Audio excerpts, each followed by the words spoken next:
I bought a new 4K of Shane the other day from Barnes & Noble. Kino Lorber has their sale going on right now, 50% off. Best price you're going to find on these discs, basically. And I bought Shane, the classic Western from 1953, I believe. A movie that I had actually never seen before. I wasn't sure going into it. I'm definitely familiar with the story. I might have even read the book in middle school. It's a movie that's been quoted and referenced so many times, maybe most notably in Logan, which lifts a lot of elements and quotes the movie. But at any rate, I'm glad I finally watched it. Just to, it deserves its place and legacy that it has. I cried some nice big manly tears at the end. That really gets me. Beautiful looking movie, and the cinematography is wonderful. It's got the nice tall aspect ratio, so you always have the Wyoming sky up there. The restoration looks good. But I gotta say, something in me felt like ready to just put on a 2-hour classic film and get like lost in the story. I mean, I love movies. I watch them all the time, but I usually don't think of them so much as escapism. I know it's very common with like art and stuff, but that's usually not how I feel like I'm interacting with these things.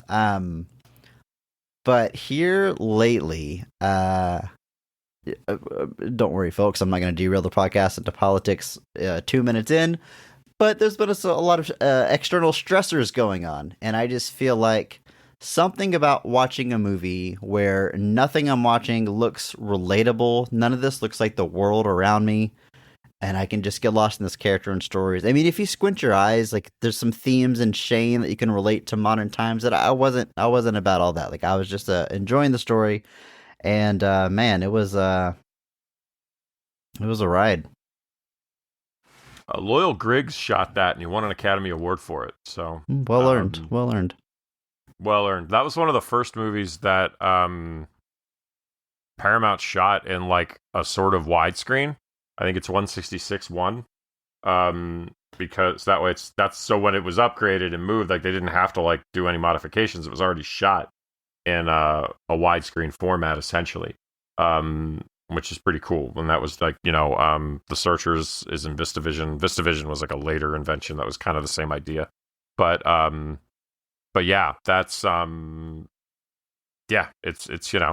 a nominated for a whole bunch of Academy Awards, and the only one it won was cinematography. George Stevens was nominated for Best Director. It's just a classic. Shane, come back. Yeah, I was talking to someone about the movie recently that hadn't seen it, and I used Logan as a reference point because most people have seen that, but basically the dialogue about there being no more guns in the valley kills me in both movies. Like in both movies, that line just hits so hard. I also watched The Red Shoes earlier this week because like I said, I'm in some classic cinema mood right now. And the Red Shoes, I had the Criterion 4K for. I actually looked it up because I posted it on our Discord when I bought it. It was 2 years ago, and I never got on to watching it. So I, again, just sort of that mood to watch something where nothing looks relatable or familiar. This one even more so. This movie's from the 40s, and I'm very aware of things like you don't see the ceiling ever. Just some of those old classic cinema, before we had, they're on sets we're like or whatever, inventing cinematography. Like I was watching Shane, and there's one shot where someone walks out the saloon and they slam the saloon doors and break one of the slats. And then the door swings shut, and the camera shifts over slightly, and we see 3 characters sitting at a table inside through the broken slat. And it's like one of the very few times where they're like look, showing some style, like with the shot. It's almost like how I'm about to lose all of our audience with the reference here, but it's like you watch a wrestling match from the 70s, and a high spot is like maybe an axe handle from the top rope, something that's very routine today, but it's like they do the one thing, but it's so meaningful because it's the one time they make a point to show a little flash or whatever. But the Red Shoes was Also, it's just a visual. Movies are a visual medium, and what they pulled off with that movie in the 40s is incredible. Again, the restoration, the colors. I took a few pictures literally with my phone. I'm like, you got to see how this thing looks. This looks incredible. So yeah, I think I'll keep that up for a while. You can follow me on Letterboxd to see what old movie I'm pitting on next.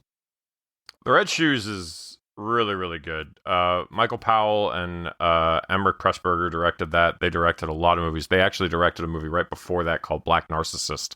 That is a extremely, extremely good movie. It's more of a psychological drama. It's really one of the best descent into madness type movies I think has ever been made. And that was the year before The Red Shoes. But The Red Shoes is just really, really good. It's got that balance of like the craft versus your life, basically, like your versus the kind of being away from that. And that's something that, like, even something like Satoshi Kon's Perfect Blue taps into that a little bit when like the work starts bleeding into the reality. And that was 50 years later. And even stuff, Black Swan, and all Black Swan is basically a stealth remake of Perfect Blue anyway. But so much so Aronofsky bought the rights to Perfect Blue just in case. Smart story, man, folks, look it up. But no, the use of color in that movie is fantastic. Jack Cardiff shot that, and he shot a lot of stuff that they did, Matter of Life and Death and Black Narcissus. He also shot The African Queen for John Huston. He shot Under Capricorn for Alfred Hitchcock.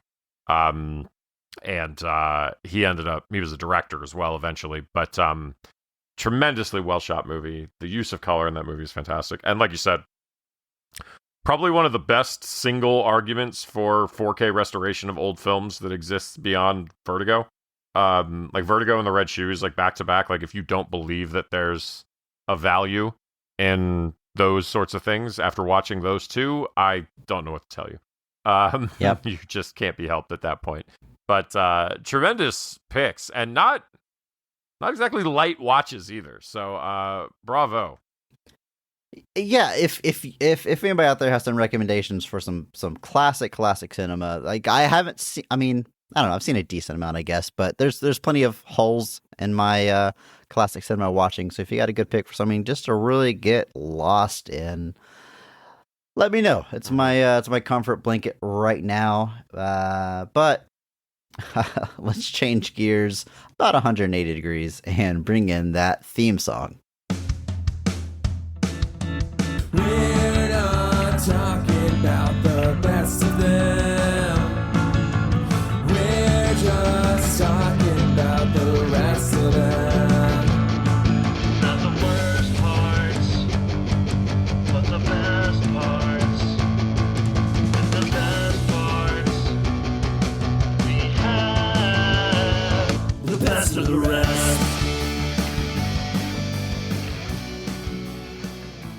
Hello and welcome to Best of the Rest. My name is Chris Logan, and I am joined as always by my mythical co-host, Andrew Williams. Say something to the listeners, Andrew.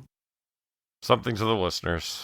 Each week, we take a second look at a movie that was poorly received upon release and challenge ourselves to only talk about the things we like and what the movie does well. It's Video Game Month Part 3, and this week we are talking the 2016 film Warcraft. Andrew, what is your history with this movie? Did you see it in theaters? And what is your history with the Warcraft video game series? My history with the movie is largely non-existent. I don't believe I saw it when it came out. Because the word of mouth was pretty poor. I was pretty hyped for it. I was a big Duncan Jones fan. We'll talk more about him in a bit, but eventually saw it. I think most of it at some point. I don't really remember. Some of this seemed familiar, but not something that I've gone back and revisited a whole lot.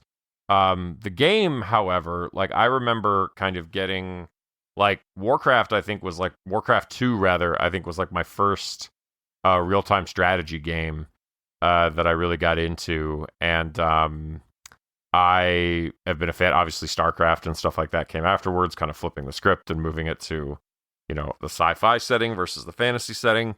But Warcraft 2 was one of the first things. God, Warcraft 2 I think was 95.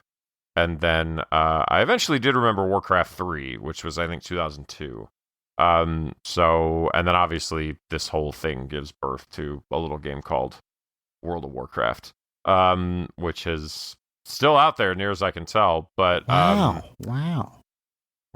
But never really got. I tried World of Warcraft a couple of times, never really got into it too much, but those original, like Warcraft 2 Tides of Darkness, like I have a lot of fond memories of playing that game, and just having a blast with it. So a lot of memories of Warcraft. Not much for the movie itself, but that's basically where I'm at. Way more history than I have. I did not see this movie in theaters. I thought it. I don't know. I never played the games, never played the series, and I think I've said on this podcast before, fantasy stuff is just not something I've ever really connected with. Medieval stuff, knights and dragons and orcs and elves and Lord of the Rings, Game of Thrones. It just doesn't. I'm not saying it's bad. It's never grabbed me, and that seems to be sort of the lane that's playing in. Same with even Dungeons and Dragons, just not really for me. So this movie came and went. I was like, that doesn't seem it's for me. And word of mouth, like I heard mostly bad things about it. I heard like from the special effects to the story to this and that. Like I didn't hear much great stuff about it. Doing a little bit of research this episode, I have certainly found that this movie does have its fans and does have its audience, and we'll get to all that. But like you were saying, there just wasn't really a big reason, seemingly, for me to go out of my way to check this out until this week, preparing for this podcast. So let's set the stage here. This movie was released June 10th of 2016, made on a budget of $160 million. At the box office, it brings in $439.1 million. I want to pause right there. That's a lot of money. That is a huge take at the box office for a Warcraft movie. Like, yeah, it's an insanely popular video game, but at the end of the day, it is still just a video game. And to me, nothing in that trailer looked like it was grabbing people that weren't already fans of the game. And then, I talked about the word of mouth, didn't seem that great. So I was kind of shocked to see that this brought in over $400 million worldwide. Now, of course, elephant in the room here, it cost $160 million to make. Marketing probably pushed it over $200 million. It lost money for the studio. It was ultimately a bomb, but that's sort of just where we are with box office filmmaking the past 20 years. But at any rate, decent return at the box office, but not compared to that budget. Critically, it is not well received. 29% critic score on Rotten Tomatoes. Pretty harsh. Audience score significantly higher, though. 76%. Like I said, this movie does have its defenders, does have its fans. Yeah. It's interesting to note of that $439 million. That would have been the greatest movie of all time if it made that much. But that $439 million box office, 47 of it is domestic. And that's it. 47 million is domestic? Yes. Less than 50 million of that box office take is in the United States. It has a pretty solid opening weekend. It opens at number 2 with $24 million, which is literally more than half that entire domestic run, which is not actually that uncommon. It's actually a decent usual indicator that your box office is about double what you do opening weekend, unless you're kind of an outlier. It opens up against The Conjuring 2, which made a whopping $40 million. And Now You See Me 2, which made $22 million. And oddly, this year saw sequels to both of those movies come out. Or we'll see sequels to come out of both of those movies. The following weekend, it has a staggering 70% drop to 7.2 million, falls to number 5. Struggles against new releases Central Intelligence. You remember that one with The Rock and Kevin Hart? And Kevin Hart, yeah. I didn't see it, but I'm aware it exists. $35 million opening weekend. But it is eclipsed by a new release that came out that weekend of June 17th, 2016. A little movie called Finding Dory that made $135 million opening weekend. Jesus, opening weekend? That's insane. By the third weekend, it is down to 2.2 million. Sinks even further due to new releases, Independence Day 2 and The Shallows. And then by July 4th weekend, it's making less than $1 million. It is barely in the top 20 by July 4th weekend, and that's not even a month after release. So this movie domestically just dies. It doesn't do well. Decent opening weekend that just craters, and by about a month later, it is making less than $500,000 a week in the weekend. So it just collapses. It is into the 40 millions by its third weekend, and even with 4 more weekends, it never gets out of the 40 millions. Worldwide, $391 million. A lot of this money comes from overseas. I'm trying to see if there's a breakdown of like where it got a lot of that from. It looks like Germany was about 15, just under 16 million. France was about 14 million. Looks like it's just a lot of places where it added up. United Kingdom, yeah. So it's not like there was any kind of runaway place where it made a bunch of money. But it is makes 22 million in Russia. Oh, there it is. 225 million in China. There it is. This is back when China was. Still a pretty formidable force. There's a lot of people over there. Turns out there are, but that was also kind of peak moments where like Hollywood was really pushing making like alternate Chinese cuts of market. movies just to like play better over there. To, like, make sure it would play in China, and like adding characters to try to appease those audiences. But there was a time like the Transformers movies are probably another great example of like just blockbuster extravaganzas that made tons of money worldwide. And a lot of that's in China. China was a pretty big thing for your big bombastic blockbusters to do pretty well there. But yeah, it is a and as far as the consensus goes, yeah, it is like you said, it has its fans. It does. The 29% is pretty rough. But there is, you look at that audience score, 76%. I think people. We'll probably talk about this a little bit more later, but I think the general consensus by fans was that it was a very honest attempt. Like, at no point is this like afraid to be a Warcraft movie. At no point is this like shying away from like the lore. In fact, if anything, it's almost diving too deep into the lore. But it's one of those movies that, there might have been this missing piece for the wider audience, but fans were like, this is Warcraft. Like, this is it is, this is exactly what it should be, and they appreciated that. Yeah, I went down a rabbit hole a little bit on like the Warcraft subreddit, and just sort of reading a few posts asking like what they thought of the movie, and that was kind of the vibe I got. Like, most people were saying like, oh yeah, well, the acting was corny, or the effects were this or that, but it was, it was decent for what it, sort of like too cool for school to outright praise it, but no one really said it was unfaithful or did anything wrong or whatever. So yeah, I gotta imagine fans were mostly happy with the way it came together. Man, it's 100. I'm just still stuck on Finding Dory making 135 million opening weekend. In our Discord recently, one of our listeners was going through the Disney releases next year, it's like live action Moana, it's Frozen 3, Toy Story 6, Spidey, Doomsday. Did Toy Story 5 come out? Did I say 6? I meant 5. Yeah, 5. The 5's the next one. Sorry. Now I'm wondering if they did the typo, anyway, it doesn't matter. That's not the point here. The point is they were like, these are all going to make $1 billion. They're like, conservatively, Disney's going to make $3 billion in the box office next year, but the ceiling could be much higher. And I was trying to poke holes in. Like, I was looking, I was like, live action Moana. Like, are people still reading Moana? Like, Moana 2 kind of came and went. No one cared. I looked at the box office, $1 billion.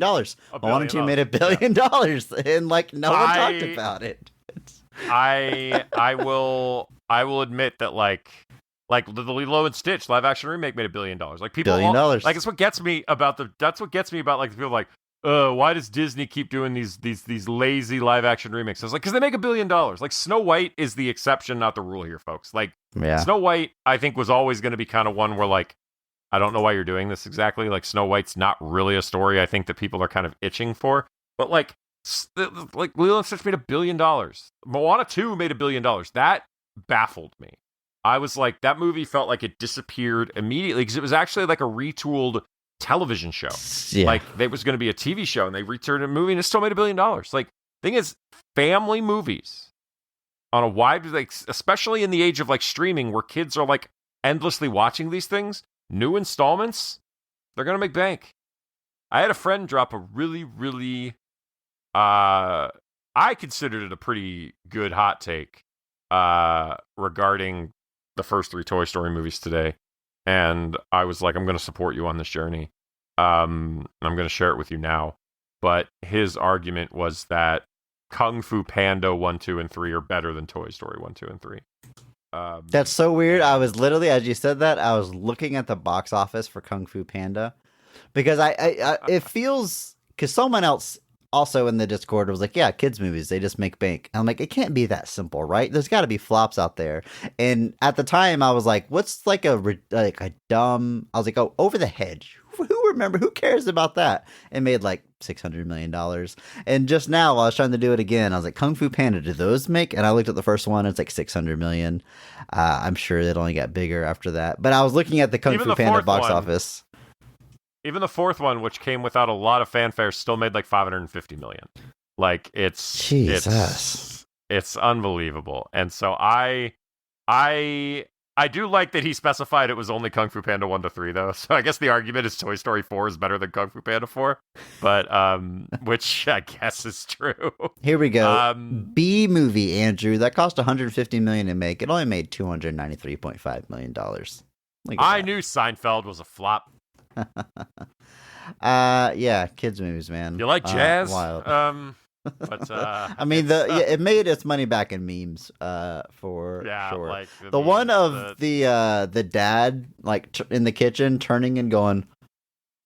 I mean, I'm making the faces, for a podcast, but you know what I'm talking about if you've seen it. Kung Fu Panda. I've never seen any of them. I'm sure they're cool. I've heard nothing but great things. I'm sure we'll get around to it eventually. My son will watch them, but they're that good, Andrew. I just it's a hot take that's not one of those things that's like mind-numbingly stupid. Sure. But I really do like the Kung Fu Panda movies. I don't think they get as much attention as they should, and I think the first 3 especially are really, really good. As far in fact, could I share a hot take about film hot takes? Hot take about hot takes. Okay. Yes. Let's do it. Actually, I have 2, but we'll start with the first one. Okay. If your hot take boils down to popular thing is not actually that good, spare me. Like, don't bother. Just shut up. Yeah. It's lazy. It's boring. It's not edgy. It's not cool. Like, there's no risk in being like, Barbie actually sucked. Or, hey, Sinners was overrated. Like, there's nothing interesting there. Like, there is nothing interesting there. It is lazy and it is boring. You want to give me a hot take? You tell me Kung Fu Panda 1 to 3 are better than Toy Story 1 to 3. Now we got something to talk about. Tell me the Texas Chainsaw Massacre reboot is better than the original. Now I'm going to be like, whoa, now, hold on. What are you talking about? But if you just go to me and be like, Sinners was overrated, I'm going to be like, feeling daring today, are we? You're just saying like, you're like crossing your arms, man. Like, I didn't like it. Like that's your hot take. I agree. I will co-sign this hot take with you. Yeah, you got to have some more meat to it than that. Okay, good. I have one more. It's not what I was expecting. It's not bad. Like, I've seen this come up a lot lately, especially in regards to some movies. I don't want to say what for the sake of spoilers. But if your criticism of a movie is it wasn't what I was expecting, or even more narrowly pedantic, it's not what I wanted.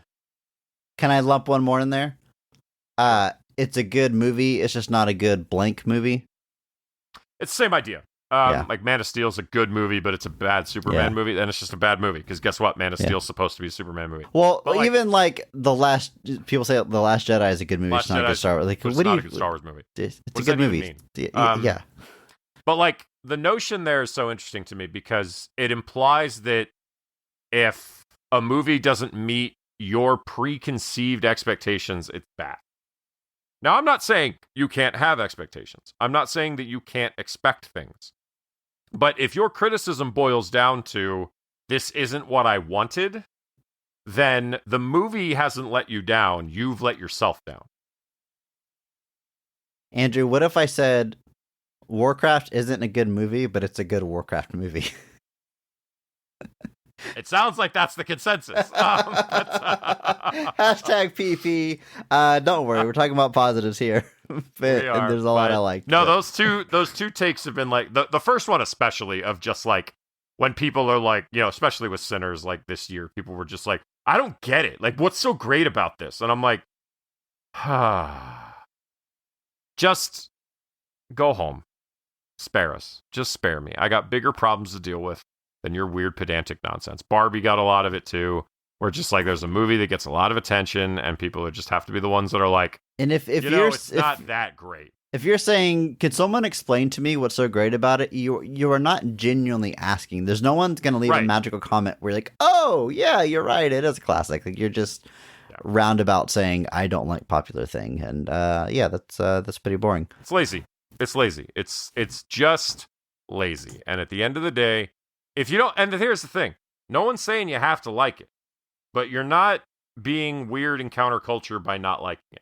You're just like, especially if you're like broadcasting it to like, I don't get it. What like, or more so, I've seen people even go more extreme where they're just like, you know, these are just general dummies, but like the whole like, you know, if you like this, then you clearly don't get it. And it's like, all right, dude, like go home. Like it's that this is all gatekeeping stuff. It's all weird gatekeeping things. Yep. It's anyway, those are my hot takes. Don't at me. All right, the creative team for this movie, Andrew. It's written by Charles Leavitt and our director Duncan Jones, who we'll discuss in just a moment. Charles Leavitt, pretty successful career in Hollywood. Before this, a writer on the movie K-Pax. I knew you were gonna bring up K-Pax for some reason. I knew that's the one It you were is- gonna highlight. That's one of those movies that I feel like I'm the only person in the world that remembers it. Obviously, it's not true. You remember it. I'm sure plenty of people listening do. But it's one of those things that, like, I don't think I ever... I know I saw parts of it. I probably didn't watch it beginning to end. I think mainly the trailers I remember. I remember Mr. Pax himself, like, eats a banana without peeling it because he's an alien, and that's the weird thing that he does.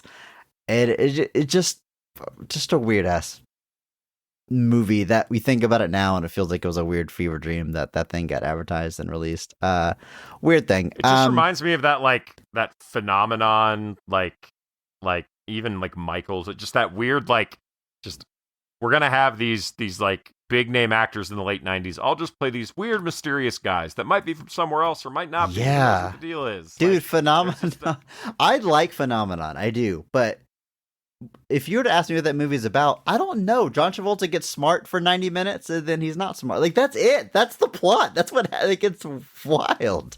it's like there was a whole subgenre in the 80s and 90s of movies that was genuinely basically Michael Douglas gets horny and it causes him problems. Like that's literally like there's more than one movie with that plot. And it's just insane to me that was a period of time where you could be like, you know what? We're going to get Michael Douglas in a movie. He's going to have an affair and it's going to go wrong. And that I could be like, I could go to a movie store right now, haha, good joke, Andrew, and be like, hey, do you have that one where Michael Douglas sleeps with someone and it all goes terribly wrong? And they're going to be like, do you have any idea how little that narrows it down? It's that because it used to be that if you just had a great pitch, a studio would be like, yeah, here's $30 million. Let's chump Whatever. change. Here you go. Go make your little project. And every now and then it's going to pop off. And if it doesn't, the video rentals will save us. Like, yeah. we can make your weird character study about an alien that's trying to simulate, or John Travolta gets smart, or he's an angel that fell to heaven, like from heaven, like whatever. I miss those movies. I know a lot of people say like, oh, they just moved the streaming, but like, it's No. not the same. Like there's No. the output isn't No. the same. No. Absolutely not. Yeah, so K-Pax, also a writer on Blood Diamond, which his Wikipedia, even like the opening paragraph is like, oh, he's best known for Blood Diamond. Warcraft Is made he? like 4 times as much money as Blood Diamond, so I think he's best known for Warcraft. Blood Diamond is a movie that I do think I saw this one because my dad bought an HD DVD player at one point. Honestly, I think it was on the tail end of that format because he got like a really good deal on it, but because it was ending. And I think Blood Diamond and 300 were the only 2 HD DVDs that we had before the format died. So I watched Blood Diamond. But that movie just always felt like just so serious. Like when am I ever going to be in the mood to put on a movie called Blood Diamond? But, well received, critically acclaimed. The guy had some juice before Warcraft is the main point I want to make here. Yeah, Blood Diamond was the kind of movie that like my parents would go watch at the movie. It was like the last era of like that movie that's like, yeah, I'm not gonna go watch Blood Diamond. That's weird. That's the movie my parents go watch because it's an adult movie and it's all serious. Yeah. Yeah, he also wrote some weird ones like Seventh Son, which was a weird fantasy movie with Jeff Bridges. And I remember that movie coming out and getting like a weird amount of like press. And I was just like, why? This movie's getting pushed pretty hard. And then it kind of came and went relatively quietly. And then he wrote that Ron Howard, Not Moby Dick movie, In the Heart of the Sea. And yeah, just a very interesting career. Did Those Who Wish Me Dead a couple years ago. That was a Angelina Jolie vehicle. And came out during the COVID years, though, so it didn't really do too well. But, yeah, presumably still out there, but an interesting career nonetheless. And then our director, Duncan Jones, definitely a hot name at the time. So his Moon, his first movie, I wrote down in my notes that he did Moon, but I didn't make a note if that was his debut. Is that the first movie he directs? All right, and he's got a story credit on that, and that is a beloved film. Like that's like all-time sci-fi list will like list this in the top 10. Like it is very, very well received. Sam Rockwell and no one else in the cast. Just Sam Rockwell. K-Pax definitely doesn't show up. A movie that I've seen, and I don't think I like it as much as the general consensus, but it is good. It's definitely like a promising debut for a director. And he follows it up with Source Code, which is maybe the epitome of a movie that is like better than it has any right to be. You know, that very specific praise you give to a movie where it's like, yeah, this all seems fine. This seems like a decent premise. And then you watch it, you're like, well, yeah, it's just executed as well as you could possibly execute that specific premise, And it stars the greatest actor of all time, Jake Gyllenhaal. Great time. So, like, this guy's got some juice. And then he's doing Warcraft, getting a huge budget, wrangling this giant world. And for what it's worth, I think from a director standpoint, he does a great job with this movie. But this movie is a financial failure, a critical flop. And it just seems like he hasn't recovered since then, and I have not seen his movie since then, so this isn't like a personal indictment, but just looking at he does Mute, which doesn't impress anyone. Well, he's got one movie since then. There's an animated movie called Rogue Trooper coming out based on the comic series that I'm not familiar with. I don't know if you're very familiar with the series, but it just seems like director of the animated adaptation of Rogue Trooper, even though I don't know how well it's going to be received or not, still seems like that in and of itself is a hard fall from the promising beginning of his career. Yeah, it looks a little bit like Rogue Trooper is going for that kind of Beowulf, like photorealistic type thing we were just talking about last week. It's not animated in the sense that it's going to be like a cartoon. Rogue Trooper is gonna be a tough sell. It's the probably second most famous 2000 AD ongoing character after Judge Dredd. And so I don't really know how well that one's going to do in a grand scheme of things. It's I don't know. It's an odd choice. I would only presume that the budget, but it's an animated film, so I can't imagine the budget's going to be that small. But like, I just don't think Rogue Trooper has like any brand awareness at all. So the movie's going to have to be sold on how cool it looks, and that could be tough. So we'll see. But yeah, Mute is the only movie that he's released since this came out, and that was a Netflix, straight to Netflix one. So we'll see. I like. There's a lot of promise, a lot of what he does. I mean, I guess his dad died somewhere in there, so he, that was unfortunate. Oh God, his dad died the same year this came out. Gross. For those of you unaware, Duncan Jones' dad is David Bowie. I did not know that. I was like, this Yes, guy's talking a lot about this director's dad. Yes, Duncan Jones' dad is still presumably David Bowie. Okay. And yeah, it's like on his Wikipedia page is a picture of him and David Bowie at the premiere of Moon. But that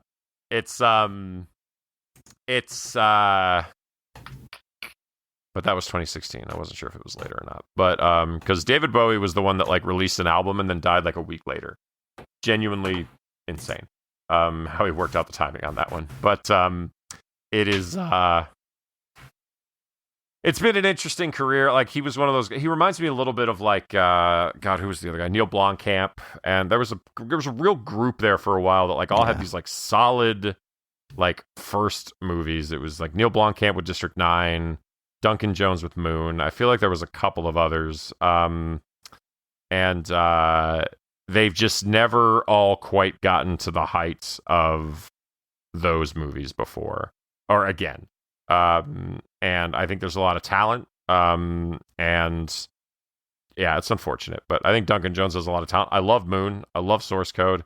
And yeah, I was kind of teed up for this when we get into Warcraft, but yeah, he's got Rogue Trooper coming. We'll see what he does with that. It'd be nice to, see a bit of a return to form here. And with that, Andrew, I think it's time that we jump into this movie and talk about all the positives, everything we like about the 2016 movie, Warcraft. You ready? Yeah.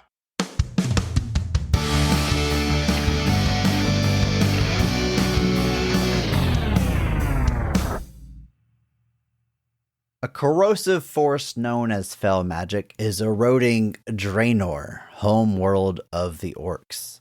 Their leader, Gul'dan, creates a portal to the world of Azeroth. A small group of orcs, including the chieftain Durotan, are sent through the portal to begin securing the new world and preparing for the rest of the Horde to invade. The Storm World Kingdom of Azeroth discovers the orc invaders, and Commander Anduin Lothar, with a mage named Khadgar and the Guardian Medivh, begin an investigation into the orcs' motives and ultimately prepare for a war against their army. They are aided by a half-orc Garona they rescued from orc captivity. Meanwhile, Durotan becomes suspicious of Gul'dan and his motives, eventually leading to Durotan to challenge the warlock to Mak'gora, a sacred duel. When Gul'dan cheats in the fight by using Fel Magic to kill Durotan, the orc army begins to lose faith in their leader. A divided orc tribe is then attacked by the humans, and their invasion is stopped. But one orc baby lives yet in the world of Azeroth. Now, listeners, if you're maybe a fan of this movie or this series, and I mispronounced some of those names or locations, just do me a favor, write up an email, type it all out, correct me, and just never hit send. Just get it out of your system, and we'll all move on with our lives. And I apologize if I got that wrong, but my God, this is like reading another language. Don't apologize. Have a spine. Yeah, I really don't care, and I hope you don't either. Andrew, Go outside, nerd. there's a lot happening in this movie, and boy howdy, does it hit the ground running with the lore. It's throwing Boy, howdy. it's throwing names out there, lore, locations, just like you're supposed to keep up. And with some context, like you catch on. And ultimately, I think this is maybe I'm throwing a positive at the movie for doing this. You know, I'm glad the movie doesn't start open with a text scroll or there's a short narration about how orcs and humans have been fighting for a long time, but really nothing like setting up the world. There's not a whole narration that's like, our world is being is dying. We must reach a portal to this, and setting up the first act of the movie only for the first act of the movie to play out exactly what was already stated. Like, it doesn't do any of that redundant lore building setup with the voice narration or text scroll like we've seen so many times before in less adaptation. So I kind of respect that it's just like, yeah, we're just going to live in this world and you're going to catch up. You know what I mean? And of course, if you're super familiar with the games, you probably have a leg up on everybody. Yep. Presumably.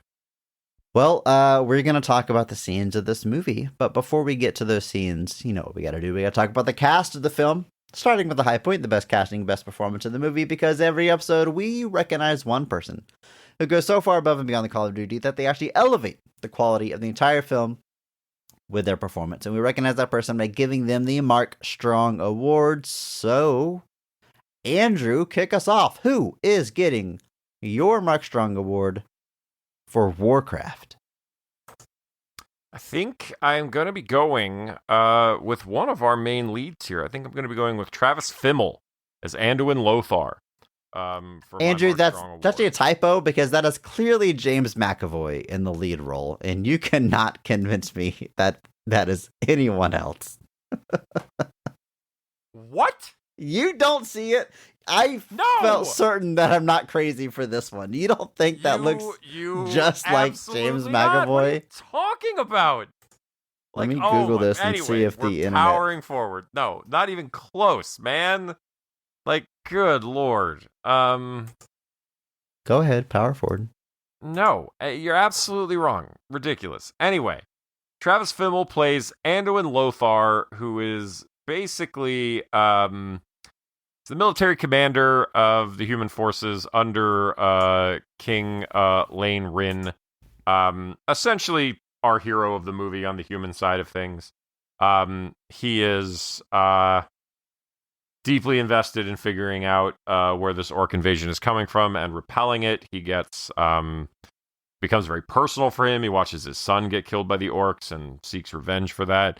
Has to end up battling with wizards and the orcs as well. Just doing a lot of heavy lifting here and having to carry a lot of the plot of this movie and carry a lot of that exposition, but while also still being essentially the hero of the movie. And I think he does a good job with that. I feel like I've almost always seen this guy just play villains. So it was odd seeing him in like a role as the hero, basically. I've seen him on the show Raised by Wolves. He was on the show Vikings, where he played Ragnar Lothbrok, which easily could have been his character's name in this movie too, if you ask me. Yeah. But he was in the recent Dune Prophecy show. Solid actor. Everything I've seen him in, I've always, like I said, he always brings it. But usually he's playing less than or characters with aren't particularly scrupulous, if we'll put it that way. But here, I think he does a good job sinking into that leading man role and does a good job kind of playing the kind of tortured hero of this film, essentially. Yeah, no, I agree. And the character technically has a bit of a tragic backstory. They don't dwell on it too much, but like his family has been killed and he's sad about that. But he's not like that layer to his performance is there, but he puts in a lot more to it than just that, which I appreciate. He's not just like, I mean, he gets drunk at one point, but he's not like drunk the entire movie and reluctant. And he is willing to go out there and fight the good fight. And like I said, just more layers than just that one single note tragic backstory, which I do appreciate. Andrew, that's a good pick. I think I'm going to go with another one of our leads. an alum of the show, actually, I'm going to give it to Ben Foster as Medivh, the Guardian, who is like super magic guy. I don't know what it really means to be a guardian, but like clearly he is the most. Is he a wizard? And I don't know if it's wrong to call him a wizard. He seems to be what I would call a wizard. Sort of using his powers to help create that portal and create force fields and shields. He's a wizard as far as I'm concerned. But I'm this. just seeing how deep you dig the hole. I don't Well, know if I'm like, I might be right. I don't know, but if I'm terribly wrong, I'm sorry. But he's the magic guy, and what I like is that he ends up being a bad guy. And more as the movie goes on, you see that layer come through, eventually learning that he actually helped the orcs create that portal, and he goes like full bad guy by the end. But it's a rather slow transition that I think he pulls off pretty well. Ultimately, why I think I want to give it to Ben Foster is this movie is so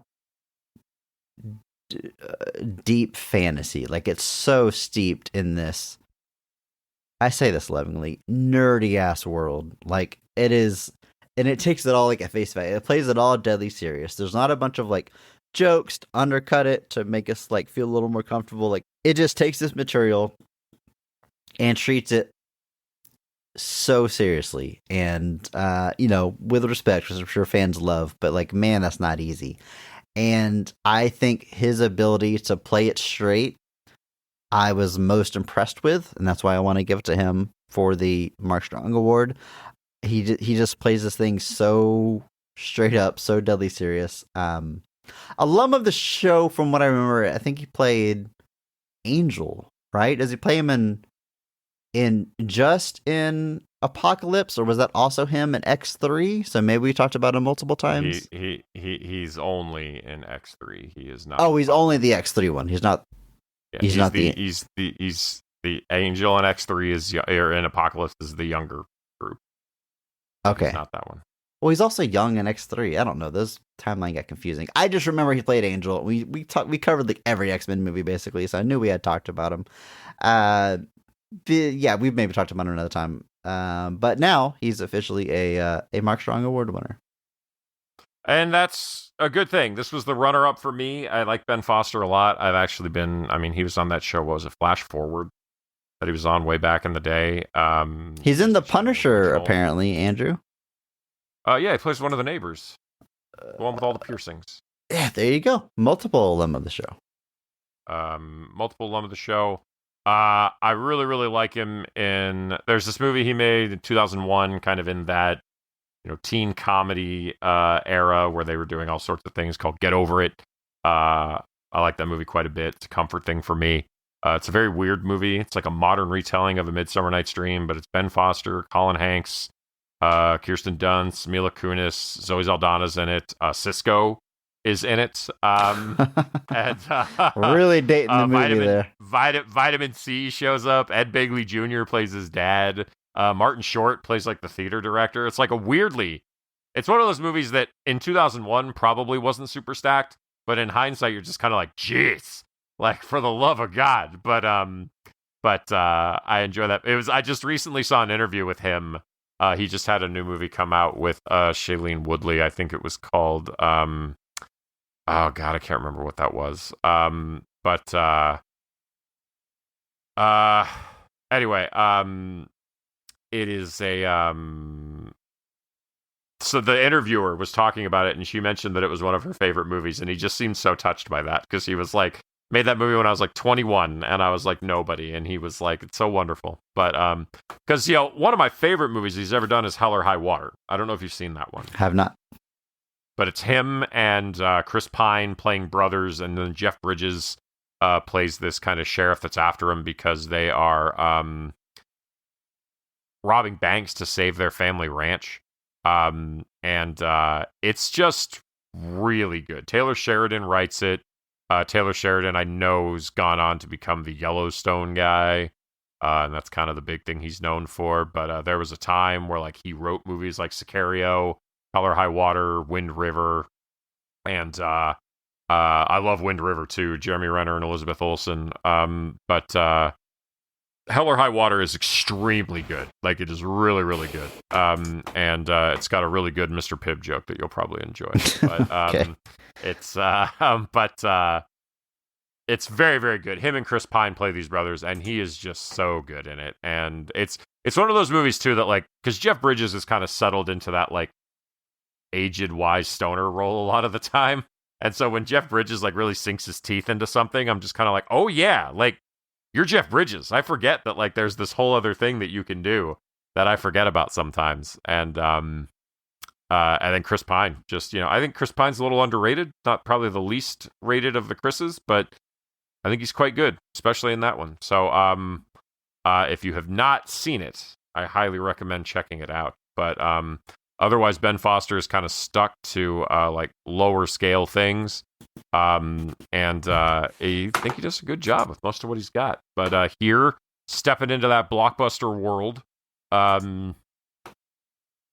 giving it, and yeah, I think this is a great pick though too. Like, I think he's doing a great job with this performance, getting to turn to the dark side a little bit. I think all that is really, really good. So he's stepping in here and he's crushing it.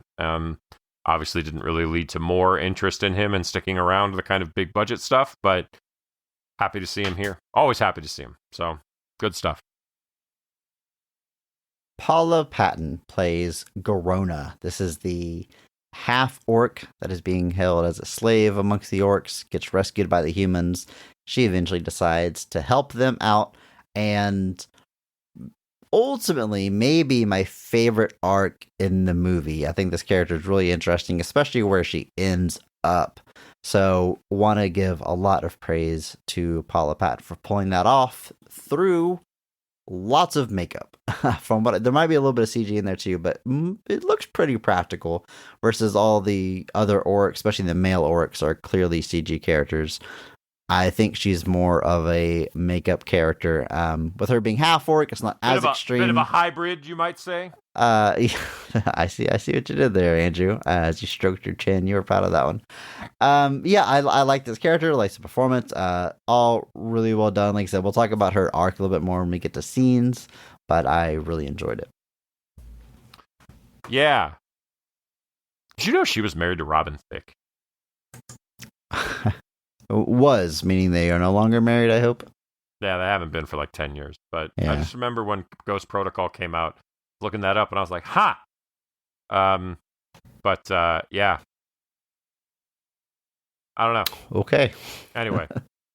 I do like this performance. It's that interesting spot where like she's a half orc, so she's kind of not really accepted by the orcs. They don't really see her. So she exists in that in-between spot where like neither group really wants to quote unquote claim her because she's not part of them, but she ends up getting a kinship with the humans of Azeroth, but then ultimately makes some decisions later in the movie, which, like you said, we'll talk about when we get to scenes. But doing some good stuff. I remember seeing Paula Patton in Mission Impossible Ghost Protocol, and I was just kind of like, why isn't she doing more stuff? Like, I never understood, like even looking around, like, at her filmography, it's some television stuff more recently, and she apparently will be in the upcoming Green Lantern show, Lanterns. We do not know is who. But yeah, I'm always happy to see Paula Patton on my screen for a variety of reasons. Oh, well, you mentioned Robin Thicke, so I'm reading through a little bit of Wikipedia. Won't get into it, but I'm glad they're not together anymore. What an idiot. Spell thick without ick. Let me just say what an idiot. What an idiot. For Married so to many Paula reasons. Patton and gotta be an idiot. Like, Yeah. what, dude? I'm not gonna say what I was gonna say, but but like, for the love of God, like, dear God, I do love that line though. Hold on, it's the first line of the personal life section. In 1991, at age 15, Patton met recording artist Robin Thicke, And you go, what? who was then 14. Oh, then at okay. an under 21 hip hop club. Yeah. That's a thing? Like, that was a thing? Oh, yeah. And it was called Ballistics, spelt Ballistyx. It doesn't get more early 90s than that, folks. Dominic Cooper plays King Lane Wren. I didn't mention this character in my synopsis, but obviously he's king of Stormwind, which is the human kingdom of Azeroth, which is really the only kingdom we really learn about. We see some dwarves, we see some elves, but we don't dive much into their characters over there, really deal with the humans. A good performance. Don't really have anything bad to say about it. And again, I mentioned Paula Patton as Garona and her character story. It's really intertwined with the king, so we'll talk more about it in scenes. But I know you don't have to be a certain age to be a king, but I was like, this guy looks too young to be the king, even though I know like it doesn't matter there. But like I couldn't get over like just how baby-faced that he looked. I did not realize that I was familiar with this actor, but he plays young Howard Stark. Yeah, the young version specifically, in like the flashback scenes. But yeah, certainly seen him a number of times because of that. But another great job. I mean, like I said, everybody just playing these roles super serious, no matter what made up nerd language has to come out of their mouth. They all do a great job playing it straight. I wonder if they felt like you got to wonder if anybody on the set was like, was Lord of the Rings like this? Yeah, Dominic Cooper. Just playing the good guy king who's just trying to do right by his people, trying to protect them, and ultimately makes a pretty big sacrifice for them. But doing a great job here. Obviously, Howard Stark, he was also Jesse Custer on that Preacher series they had for a few years. Shows up here and there all the time, but here he's doing a good job. Yeah, it is nice to see a noble king. I feel like that's not normally what we see in movies like this. Yeah. Like Lord of the Rings. We have another alum of the show here. Toby Cabell plays Duratan. Talked about this man way back on Fant 4-Stick. I believe he's Doom in that movie. Is that right, Andrew? You know he is. Why are you asking me? I don't know. That was off the top of the dome, baby. But I'm right. Who else would he play? I don't know. One of the four? A friend? A random scientist? You are giving me way too much credit. But also not enough for being able to remember that. Well, I remember who plays the four. I know it was Miles Teller as the main guy. I know Miles Teller and Michael B. Jordan. Who played Thing? Ben Hardy? Let's find out. No. Could have been Toby Cabell. Andrew. Jamie Bell. Why? That wasn't even close. I knew Toby Kebbell was Doom because there was that whole controversy over how he wasn't going to be Doom originally. And anyway. So he's an orc here, which he is, as far as I was able to see on set, doing mocap and obviously the voice. And it's a little hard for me to judge his performance because do I judge it as a voice role? In which case, yeah, good job. I think the character is effective. I think, especially for being 2016, this movie does an impressive job of making all these CG characters feel like real characters. I really don't feel like you kind of get lost in it, which is what you want. These orcs look like orcs from a video game. They insanely silly bottom tusks, and they are ugly Shreks, but they have their own personality and feel like fully fleshed out characters. I like how you specified that they're ugly Shreks, implying that Shrek is like the baseline for attractiveness for orcs. Even though he's folks, but where's the lie? The appropriate silence now. There we go. You wouldn't call him an ugly Shrek, Andrew? No, probably not. Shrek is a better looking ogre, and these guys are orcs. They're different. They're different species. Oh my God, Andrew! Don't. Why? How are you going to come into here? This is disrespectful. to all the Shrekkies out there, they're not going to appreciate you comparing them to all the Warcraftians. They're not going to. This is a fight that we don't want. I really Don't want these didn't fandoms going notice after each other. until you brought it up that one's an ogre and one's an orc. I was just thinking, oh, wait, those are two different things. Are they just like different names for the same thing, or is there a world where ogres and orcs both exist and they're not the same thing? Yeah, sure. Hey, you brought it up, man. You're the one saying they're different, so don't I'm ask pretty me. sure in like these weird nerd worlds, there's ogres and orcs. Go outside, nerd. Anyway. Yeah, I like how we just Bell. dropped like a Bobby Fish reference, like the most obscure wrestling joke that no one got, and now we're dunking on people and calling them No, nerds. dunking on nerds. No, it's like, oh, what a nerd, said me, a nerd. Like, it's true. But Toby Cabell is, yeah. So I do like this character a lot. He's the one that's like not really on board with the orc invasion of Azeroth. He's not really on board with that. He's just had a child. He wants that child to have a new world. So he goes along with it originally because their world is dying, which is their kind of whole impetus for coming to this world, they thought. But there's a real nobleness here. He doesn't want to go along with what's happening. He ultimately sort of sides with the humans, and he'll definitely be part of one of my favorite scenes for sure. But Toby Cabell, I mean, if he's doing the mocap and the voice and all that, I think he's doing a fantastic job here. He actually also has a live-action role as Archmage Antonidas, who's the leader of the Curran Tor, which is the group of mages that Khadgar goes and visits, the ones that show him the monolith from 2001. But so he's there too, but I didn't even realize that was him because they put like old makeup on him, I guess. So like they just didn't want you to realize that Toby Cabell was in this movie at all. But here, as specifically as Duratan, I think he's doing a fantastic job bringing that character to life.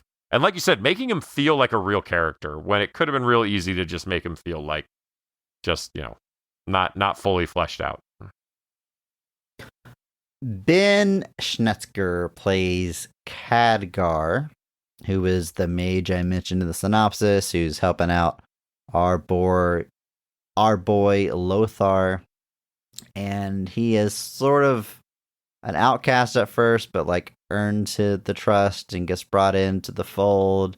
He seems to be pretty gifted with magic. He's gonna be potentially succeeding Medivh as the Guardian, the big bad wizard.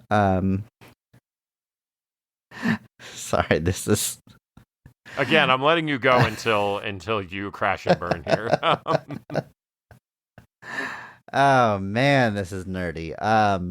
He does a good job. He is like you're talking about a real baby face. Like he is clearly like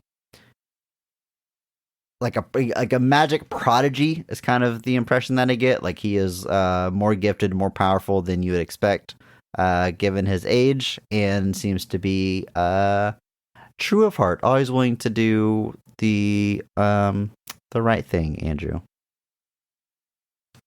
Yeah, definitely. Like obviously, up and coming. He was trained. I guess he left the. He was being trained by the Kirin Tor, which is headed up by the Archmage Antonidas I mentioned earlier. But he left and eventually made his way back, and so he's kind of an outcast in a lot of ways. It's one of those funny scenes where like he goes before them and they're like, "How dare you come here?" And then he says three things, and they're like, "All right, let's show you everything." But it's always just a funny turn for me in movies where it's like, "You can't possibly believe this," and then he says like two things, and they're like, "All right, I guess," and we just continue onward. No problem. But he is eventually, I presume, will overtake Medivh as the Guardian, especially after the events of this movie. But yeah, this young character kind of thrown into the deep end here, and he does a good job navigating that character as the character figures it out. Andrew, I think we covered our main players. I mean, it's a deep cast. There's a lot of orcs. There's more royal family. There's more people we could talk about, but we've got enough players to kind of set the stage for all our major scenes. Any other shout outs you want to do real quick before we move on to scenes? I do want to shout out Clancy Brown, the man, as Blackhand, who is the chieftain of the Blackrock clan, as opposed to Duratan, who's the chieftain of the Frostwolf clan. Nerds. And so he's kind of Gul'dan. Gul'dan being the bad guy, the big bad orc mage, essentially, or orc warlock. I'm sorry, folks. Played by Daniel Wu, but Clancy Brown basically plays his kind of right-hand man who ends up getting into quite the rivalry with Lothar after Blackhand kills his son. And it's just always happy to see Clancy Brown on my screen, even if he is in a weird orc CG situation. But there's no way that he's not somebody that's been on the show before, right? We've definitely covered Clancy Brown somehow, haven't we? I don't know. Anyway, don't need to go too deep on it now, but just big fan of Clancy Brown. Always happy to see him. All right, Andrew, let's talk about the scenes of this film. And you know what? Let's just start with the high point, with the best scene of the movie, or at least our personal favorite. So, Andrew, in your opinion, when is this movie firing on all cylinders? What is the best scene of Warcraft? I really, really liked the scene where Duratan challenges Gul'dan to Mak'gora, which is basically a duel to the death for leadership of the orcs. And then in that same, it is crossing with a fight between other people that I forget now. But mainly, I really, really like this fight between Gul'dan and Duratan. Because you originally think that you've kind of presumed that Blackhand is going to be the one to fight Duratan. Because this is already after Duratan, or rather after Goldar has kind of convinced Orgrim Doomhammer, who's Duratan's best friend and second command of the Frostwolf clan, to basically purge the Frostwolf clan. So they're already getting rid of them, basically, because Gul'dan is kind of convinced Orgrim, if he kind of turns on him, he can be the leader of the Frostwolf clan. So this leaves Duratan to face it kind of alone. Duratan's wife has already fled. She's put their son into the river, Moses style. And then she also perishes. And so we're kind of left here where like it's Duratan versus and then eventually it is revealed that he actually will be fighting Gul'dan. And like Gul'dan, like, because you're kind of led to believe that Gul'dan's kind of like a older, like, you know, a little bit more feeble man. But no, he like takes off that robe. He has like a J.K. Simmons moment where you're like, oh, this grandpa is yoked. Yeah, like you're just like, oh, Jesus. And I really, really like this fight because it's instrumental in the story to a degree. I think they do a really, really good job of it. They let, both guys get their stuff in. It's booked really, really solidly. Both guys come out looking strong. So it's a bit of a dusty finish. But sorry, folks, these are all deep, deep wrestling terms. But I just really, really like this fight. I like Duratan as a character. I like the path he takes throughout this movie of just not really buying into what the orcs are doing, showing that it's not just a horde, essentially. There are individuals that don't agree with this. And then it's actually Gul'dan who like violates the terms of the Mak'gora by using his magic, which is you're not supposed to do that. It basically means you're not actually killing him with your brute force or your skill. You're cheating, essentially. And it's kind of the first big moment where Gul'dan is kind of put on display as being less than what he presents himself as. Basically, he reveals to everybody that he couldn't just beat Duratan on his own. He had to use magic, basically. And that just speaks to Duratan's, resiliency and his willpower and how he wanted to make a statement here. And he did. I really, really like this fight. It's definitely a moment where the movie was like grabbing me and pulling me in. And I think it was just done super, super well. So that is what I'm going to be going with, is Duratan versus Gul'dan for all the marbles. It's a great pick. And this is really, the movie's really coming together here, but this is like before we really get to the climax. There's still a lot of movie left and a lot of big battles and a lot of beats. And make sure I don't swap their names. Duratan is the good guy and Gul'dan's the bad guy, right? Duratan is the good guy. Gul'dan is the bad guy, yes. So Duratan has been, it's an ensemble cast, but he's one of the main characters, if not the main character. The movie starts with his story, and he dies. Like, you're expecting, he starts using the magic, he starts, like, sucking his soul out, Shang Tsung style, and you're expecting... Yeah, you're, you're waiting for the other shoe to drop. Like Black Hand's gonna jump in and break it up, or he's gonna... Or Orgren's gonna help him, or something, yeah. Like, none of that happens. The humans don't show up and save him, like... You just slowly watch him die, and like it's pretty clear he's dead by the end. Like his body's all dehydrated like a raisin, and he's not coming back. And it really hits. Like it's not making the audience cry, but you're like, wow, they are willing to go there, kill one of the main characters for the sake of building up this big bad. It works. It was unexpected. It's a cool fight. Like when he rips off like the, what do you call that coming out of Grandpa Orc's back? The antlers. I would call them horns. They're coming out of his back. And they're like, he looks like a bad potato that's growing. Those sticks. Where is the soil? He breaks it off and stabs him with it, which is really cool. I don't even know what reference that is, Andrew. I don't. It's literally, I saw somebody. It was like a comic that showed, like, it was talking about how most things just, like, wither and die. Like, if they don't get, like, water, like, vegetables just kind of wilt and go bad. Yeah. But then it showed a potato, and it basically turned into this, like, eldritch monster. And it was like, where is the soil? And it's like, yeah, basically. I'll see if I can find it and send it to you. But it makes me laugh. So anytime somebody says potato, I just hear that in my head. But no, and it's the fight between Medivh and Lothar and Khadgar that's kind of cut in between this, where Medivh has kind of gone full villain at this point, and it's Lothar and Khadgar. They're trying to stop him from opening the portal because they've realized that he's helping them. And the clay golem, which is really cool. It is. So like this is like I said, when it comes to Warcraft, the fantasy stuff, like it's all here. But cutting back and forth between them is really, really cool. They do that really, really well, and I like watching both of these fights, but the orc fight was dope. And it's just so ironic to me that like in a movie that's all about humans versus orcs, this like moment where I'm like sucked in is humans versus humans and orcs versus orcs. Just reveals that orcs have what you might say are a variety of layers.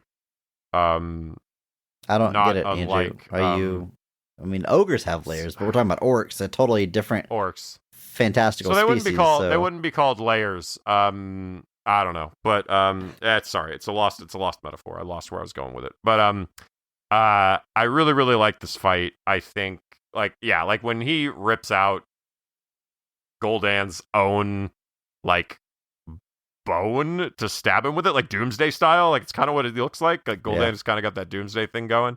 Like just like awesome. Like it's like when Hellboy breaks off his own horns to stab people with, and it's just like, yeah, dude, cool, hell yeah, like go do it again. Like grow those back real fast so that you can do that again. But I really like this fight, and it's like so interesting because like Gul'dan is trying to cheat.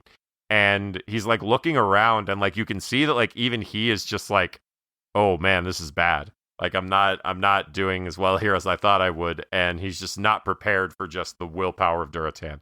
And I have said so many words in a row that you could not know which ones I'm making up. And I keep wanting to go Zoltan. I just keep thinking Zoltan. Of the dude, where's my car? Yeah. But yeah, anyway, I love this fight. I think Daniel Wu as Gul'dan, also a big shout out here. He really sells this guy when he's manipulative and he's getting what he wants out of all these people and they don't even realize it. And then Toby Cabell, just as Duratan, I think is doing a really good job here bringing this character to life. And like you said, the ending of that, like it hits. Like I said, you're not bawling or anything, but you're just like, man, like you really got rid of him. Like you really killed this guy. Jesus. So it's done well. I like it a lot, and that's where I think the movie is firing on all cylinders for me. It's a great pick, Andrew, and just while we're here in the scene, I do want to talk a little bit more about that golem fight because it's really cool. I like the design of this golem because you see it getting sculpted earlier in the movie. Medivh is sculpting it out of clay, and just like you would sculpt any small figure out of clay, but it's a 20-foot tall golem. And so it has those distinct clay looks, like almost where you can see the thumbprints and just the weird way it curves. It looks like a giant thing made out of clay. But I wasn't expecting when it's alive to like still be made out of clay. You know what I mean? Like I would expect like the clay to like break away and there's stone underneath or whatever because it's been turned into a golem. But no, he just brings the clay to life. So they're having a fight with a clay monster. Could not help but think of Clayface, specifically the 90s animated cartoon. There's one scene, there's one Clayface episode in particular where he gets put into like a mold to make him humanoid in shape, and he looks like he looks like a walking like Oscar in that movie. And then the Academy Award, folks, not Oscar the Grouch. Was anybody thinking I meant Oscar the Grouch, Andrew? I don't know. A walking version out of the trash can. No, he looks like the award. And then Batman's kind of a dick there because he disrupts the process. And I don't know if Clayface really deserved that because he was trying to do the right. Anyway, don't want to get derailed. I was reminded of Clayface for very obvious reasons, but this is like, in a live action setting. And in particular, I just want to shout out the part where Lothar uses a clay tool, which is like a wire between two handles, to cut off half of his head. Like he puts it like in his mouth and pulls back and slices through the clay, and then the golem continues to fight just with half a head, and it's got like a glowing light coming out of his neck. Yeah. So cool. What a great visual. I like that fight a lot too. And those are actual like things that people use them to cut like big chunks of clay. They use those wires with the handles to pull through it and cut them. So it's just cool. Yeah, and it's just like, because I had that same thought where I was like, oh, this thing's like solid as a rock now. But like, I guess they have that scene where like he puts his hand in the fell like magic that's in the center of the room now, and it like turns to stone in the fell magic, but it's not the rest of him, I guess. So I guess they kind of draw that like he makes that fist out of stone so that he can actually crush stuff, but the rest of his body is still clay. And so, you know what they say.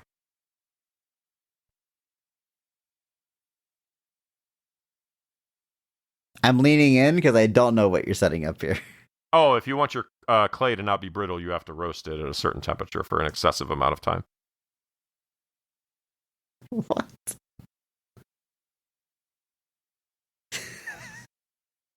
I don't. Is this a reference or is this? Yeah, like when you actually make something out of clay, you like put it in a kiln and it like firms up, so it's not. But then it turns into like glass, basically. So if you throw it, it breaks. So there's no good answer here. Why'd you make it out of clay, favorite you scene dumbass? is a little bit after this. I'm gonna go just really with the big final fight between the humans and orcs. But specifically, I just want to go back to what I said was my favorite character arc in the movie, which is, I'm sorry, I'm shifting through my character names. I want to make this right. Paula Patton as Garona, the half-orc who's been assisting the humans and really forms a strong alliance with the king, King Rin, and they are fighting side by side against the orcs. And there comes this moment where it is clear they are doomed. The orcs are getting the upper hand. They are wiping out the humans.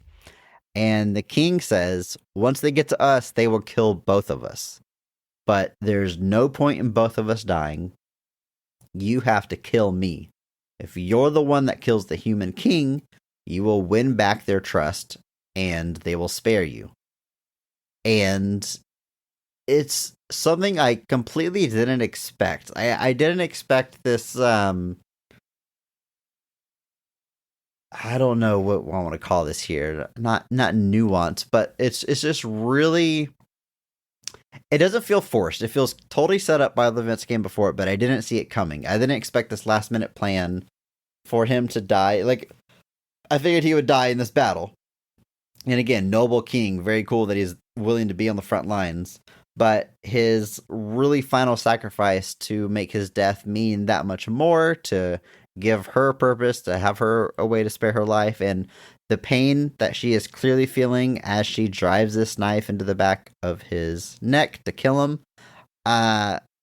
It works. Like, it is like a very interesting twist in the story, something I didn't see coming, something that I don't know how, like, I don't want to be like mean and backhanded. I just didn't expect it from a movie like this. I just think humans versus orcs, one side's gonna win, we get to resolution. Like, I'm not expecting a lot of nuance or folds, and I thought this was just I enjoyed their friendship. I just didn't expect it to be going this direction. And then there's sort of one more follow-up to this and a bit of the epilogue, which I'll get to in a moment, but I just want to focus on this battle for a moment. Like, the whole battle is great. We got CG characters looking great, fighting, killing, all the stuff you'd expect from the climax of a Warcraft movie. But again, the story beat where the king sacrifices himself, she has to be the one to, quote-unquote, pull the trigger, but it's for her own good, her own safety. The plan works. She gets taken back into the orc tribe, society, what have you, as a hero for killing the king, but obviously it took a heavy toll on her emotionally. Great stuff. And the fact, again, that it's a character that has green skin and goofy fangs like a Goomba from Super Mario, and I'm still buying into the emotion of it all. Like, it's quite an achievement this movie pulls off. No, I agree. I think this is quite the twist, because the whole implication is that the humans are basically doomed at this place. She is aligned with the humans. If she doesn't do something, she's going to be in trouble. So the king makes, like you said, he makes that choice of, like, you kill me, you survive, but, like, there's no scenario where we both survive if you don't do this. And it gives that character, it completes that arc to an extent. Because now, obviously this was setting up for the future, where, like, Lothar only sees the aftermath. He only sees that she killed him. He doesn't know the story. And so this was clearly going to be a big thing going forward, with Lothar as the new king of Azeroth, taking on this new orc tribe led by Garona. And it's a heck of a thing. It's a really interesting setup that it is a little unfortunate we won't get to see much from, because it is a very, very interesting ripple. That definitely adds some really good intrigue to the final moments of this movie.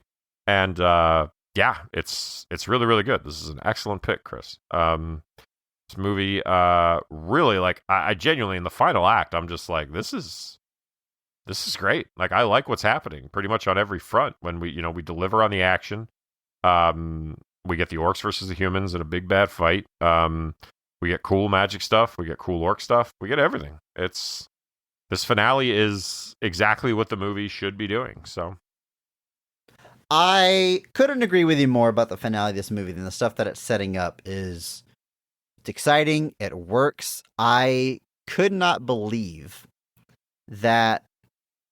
I mean, look, I go into every movie, watch this podcast, of course, wanting to enjoy it, wanting to look for the positives, excited to dive in.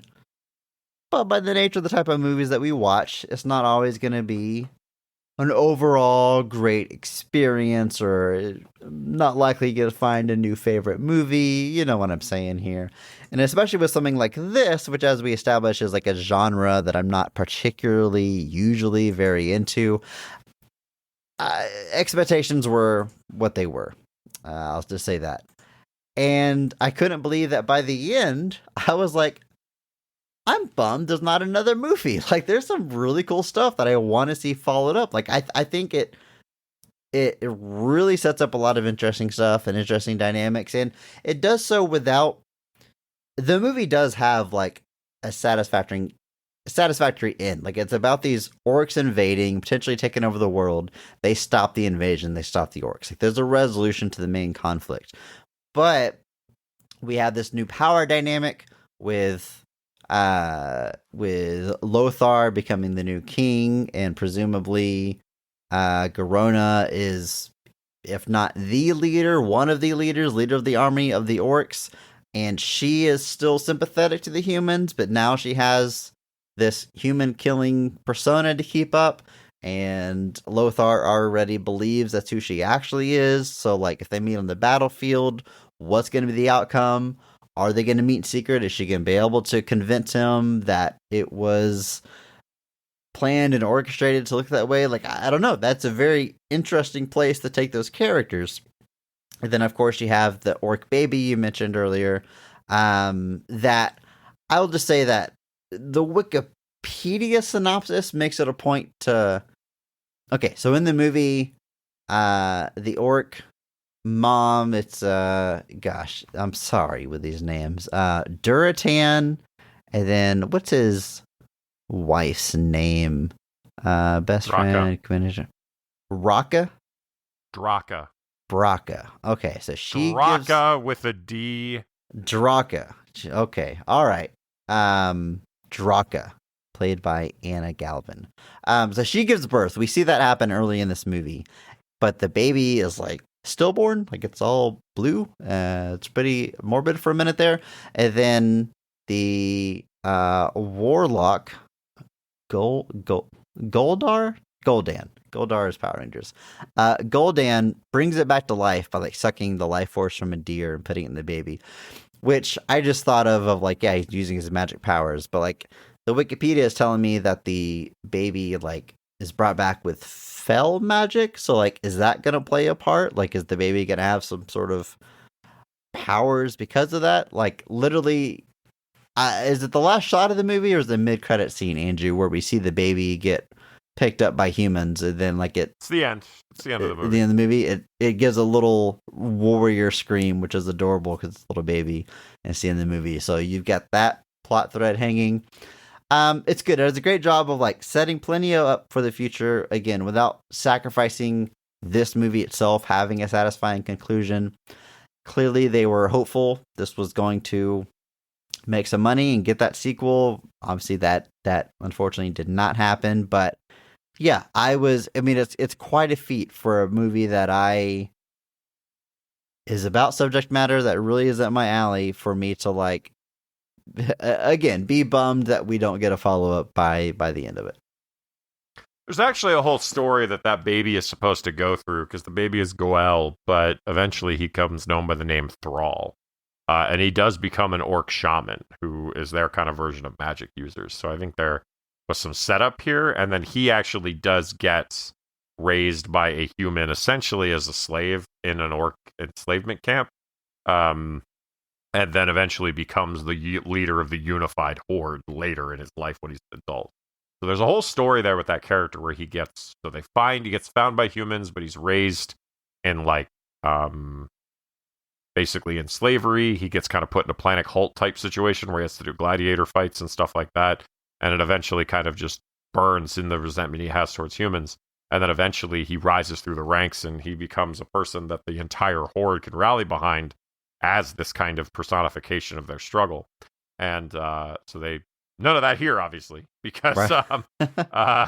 Now, is this from the games, Andrew? Is this I saw something in the Wikipedia that referenced a comic book. Like I didn't know. There's a lot of stuff out. I didn't realize how sprawling this I don't world think this was. I don't even think this was in a game. I think in Warcraft 3 he's an adult, and then his backstory is filled in later. Okay, but it is there's a lot of places they could have gone with this. His father is Duratan in the lore of the games. And his father was killed by minions of Gul'dan, not Gul'dan himself necessarily. But there's a lot of promise here about what was going to come, and all of it seemed really interesting, unfortunately. Andrew, at one point, our young magic user, our young mage, can you tell I'm scrolling through names right now? Khadgar is visited by a sort of mysterious wizard. I don't know what else to say besides magic person to warn him about the Guardian and that he might be corrupted, sort of helping guide guide him and make sure he himself doesn't get corrupted. And he's able to stand up to the evil that is corrupting him. But all this to say, this character is played by Glenn Close. Glenn Close plays this mysterious, shrouded character that visits and helps our young hero. And it's an uncredited appearance, which is funny because Glenn Close is an alum of the show. And as far as I know, alum of the show from Hook, which is also an uncredited appearance. Glenn Close has never been credited in a movie that we've covered. I don't think I might be missing a big one. Maybe we talked about it before, but Glenn Close, you mentioned this before we hit record, a Mark Strong Award winner, technically, thanks to a friend of the show, Justin Michael, who was a guest on our Hook episode. But how does that happen? I mean, this isn't exactly an indie movie, but there's not really big stars up and down. Clearly, the money went to the special effects budget, but they're able to nab Glenn Close for an uncredited, basically single scene appearance. I don't know how that goes down, but good get. Yeah, that's all I have to say, basically. It's funny. I think about this movie, and look, positives, #PP. I mean everything I said about the way it ends, and I'm actually hyped for what would be a sequel, but it is nearly 2 hours or right around 2 hours. It takes a while to get there. Like I said, it really drops you in with the lore, and if you aren't up to date with all these words and terminologies and stuff, there's some catching up to do.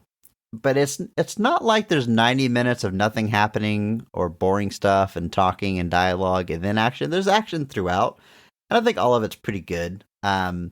The fact that a third of the characters or more are fully CG in 2016 is pretty impressive that they pull it off. I never I'm taken out of the movie by the CG or the CG characters.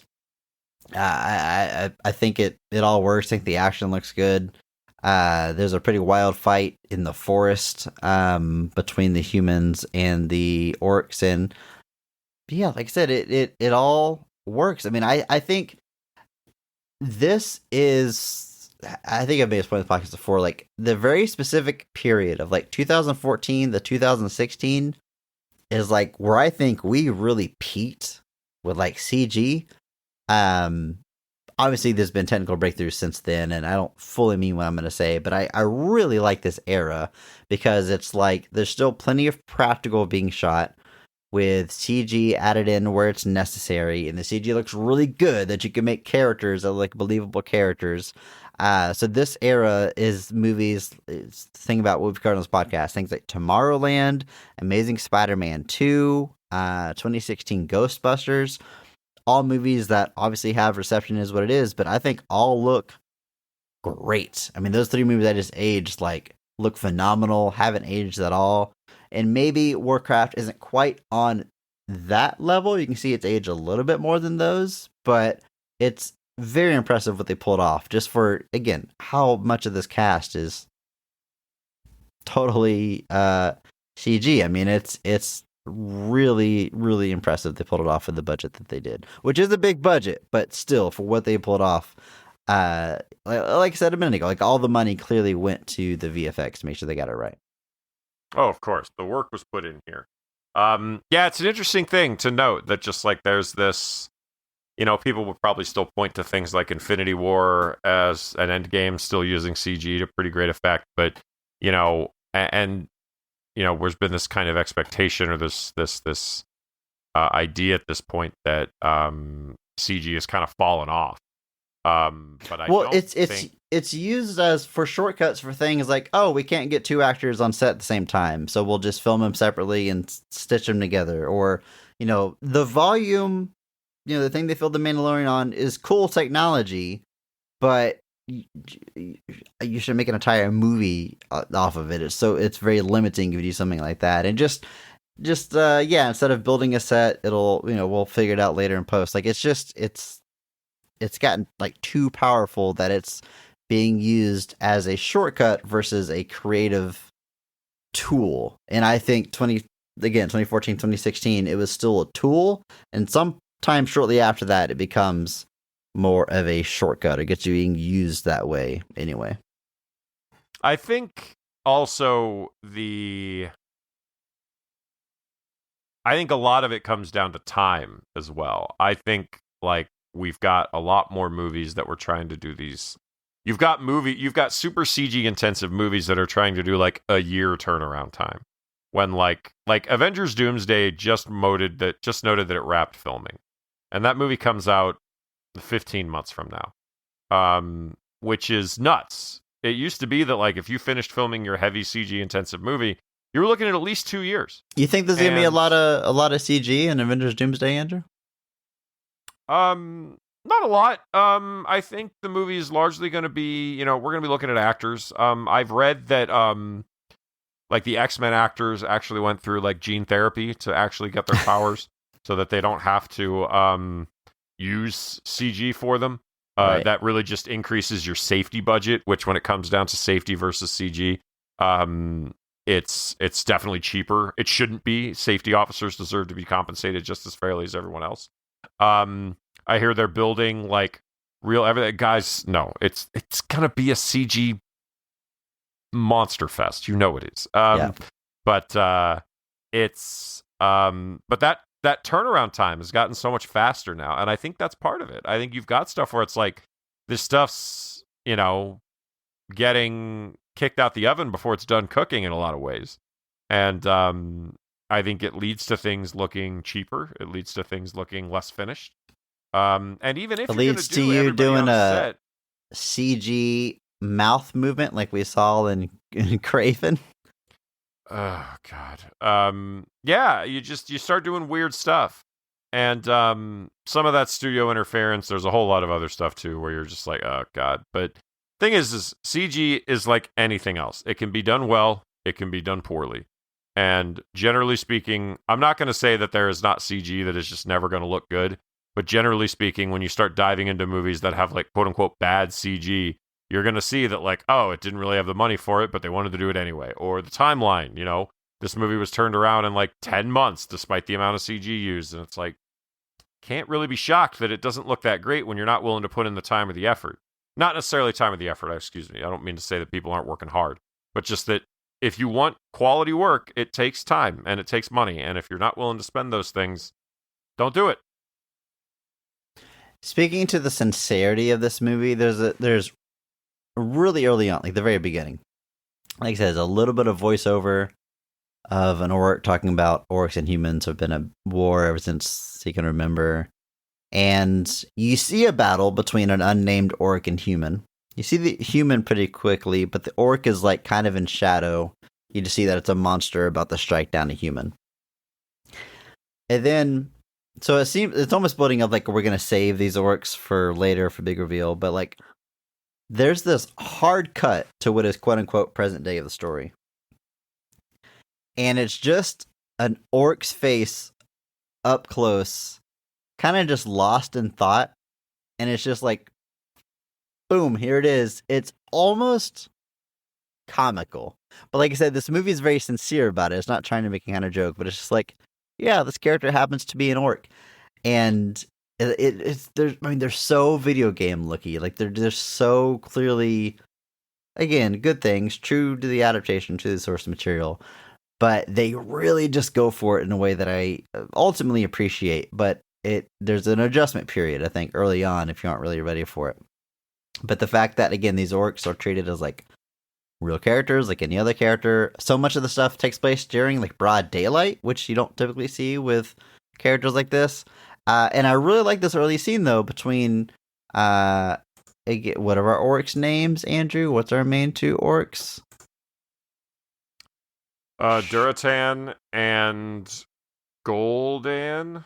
No, his wife. Duratan and Draka. Draka, right, yes.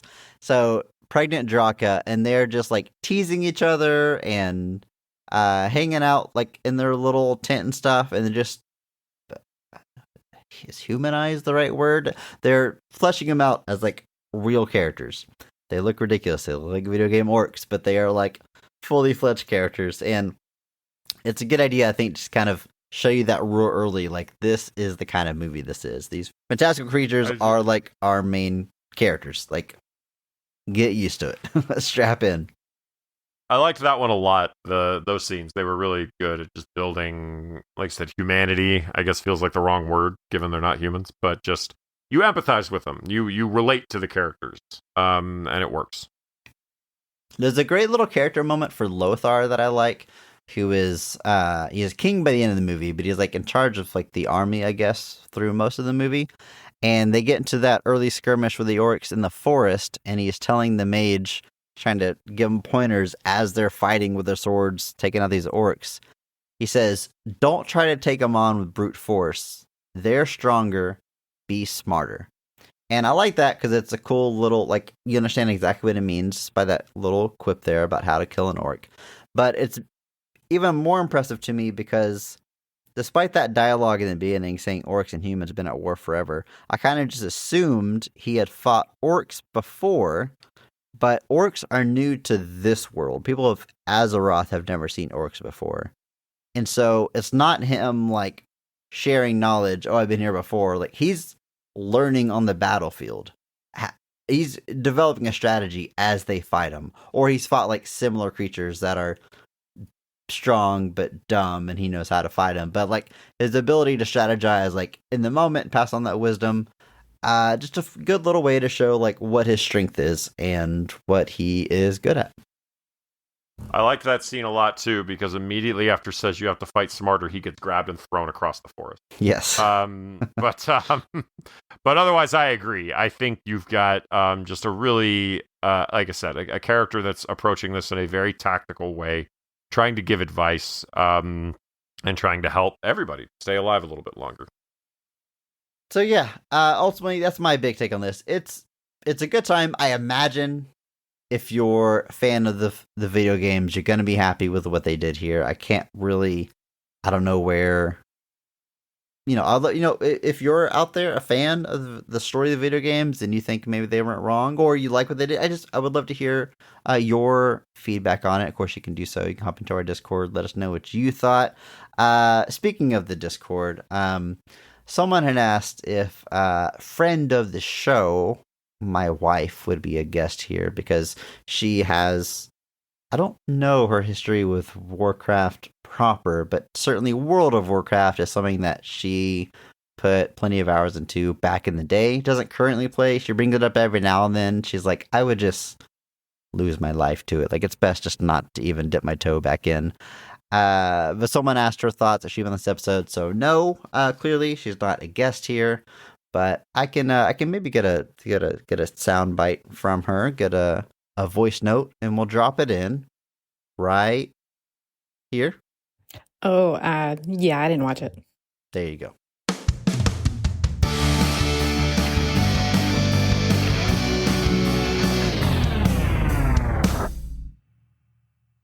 Andrew, this one really feels like we flew through it. Video game month. I feel like, I don't know, I don't feel like it's been a whole month already. We've only got 1 week left.